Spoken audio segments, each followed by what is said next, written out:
Բարև ձեզ սիրելի հայրենակիցներ, ձեզ եմ դիմում մի մեծ խնդրանքով։ Խնդրում եմ ձեզ, որ այս տեսանյութը հնարավորինս շատ տարածեք։ Խնդիրը կայանում է նրանում,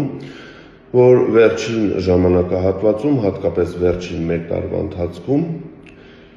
մի շարք ֆեյսբուքյան էջեր և որոշ կայքեր իմ նկարով տարածում են կեղծ ինֆորմացիա, ահաբեկող վերնագրերով, սպասվում են դարի շոքերը, սպասվում են դարի ցրտերը, սպասվում է աննախադեպ ցուրտ ձմեռ, սպասվում է փոթորիկ եւ այլն, որը ինչպես եւ նկատել եմ, համացանցում ունենում է բավականին մեծ արձագանք եւ մի շարք մարդիկ հավատում են այդ կեղծ ինֆորմացիային։ Ես ձեզ կոչ եմ անում, որ դուք հետևեք շրջակա միջավայրի նախարարության պաշտոնական ֆեյսբուքյան էջին, Հայհիդրոմետ կենտրոնի ֆեյսբուքյան էջին եւ իմ ֆեյսբուքյան էջին։ Շնորհակալություն։